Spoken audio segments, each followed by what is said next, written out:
Hello good morning friends. కందులు ఎంతమందికి ఇష్టం? చిన్నప్పుడు మా నాన్న తెచ్చేవారు, బాగా ఉడకేస్తే గొడవలు ఆడుకొని తగువులు ఆడుకొని మరీ తినేవాళ్ళం, అక్క చెల్లి అన్నదమ్ములు. నాకు ఇన్ని కావాలని. ఈరోజు మా పిల్లలకి తక్కువ ఒలిచి ఇచ్చినా కూడా తినరు. మాకొద్దు, ఇందులో లేట్ ఉంది, ఏం టేస్ట్ ఉంది ఇందులో అంటారు. అప్పుడులో మేము ఇది ఎంత బాగా తినేవాళ్ళం, ఉడికేసిస్తే. ఎప్పుడు ఉడుకుతాయని కాపలా కాసుకొని మరీ గొడవలు ఆడుకొని మరీ తినేవాళ్ళం. మరి ఇప్పుడు పిల్లలకి ఇచ్చినా తినరు. అంటే మనం తినే ఫుడ్ ఆర్గానిక్గా ఉంటేనే ఆరోగ్యం కూడా అంత బాగుంటుంది. మా అమ్మమ్మలు వాళ్ళు ఇంకా బాగా తినేవారు. అలా తగ్గుతున్నాయి.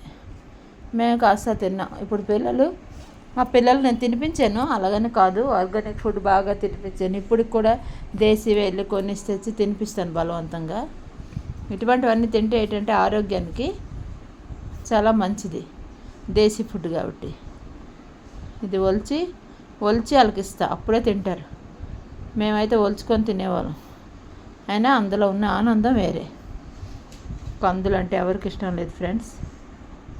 తినేద్దాం మరి కందులు. ఇక కార్తీక మాసంలో అన్నీ ఇటువంటివే తినాలి. జొన్నపొత్తులు, కందులు, జామపళ్ళు ఉండండి. ఇదిగో జామకాయలు, జామ చెట్టుకు కాస్తాయి జామకాయలు.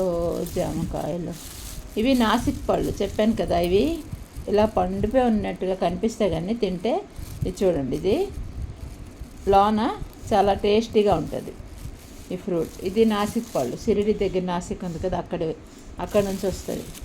చాలా బాగుంటాయి, తీయగా ఉంటాయి. ఇవన్నీ ఇలా ఉంటాయి కానీ చూడడానికి చాలా తీయగా ఉంటాయి పళ్ళు. జామకాయలు ఇలాగుంది కదా, ఏం కాదు, చాలా బాగుంటాయి ఇవన్నీ. కందులు, జామకాయలు ఎలా తింటారు ఫ్రెండ్స్?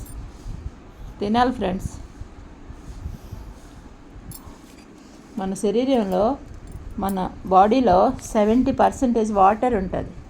సో వాటర్ అనేది మనిషికి చాలా అవసరం.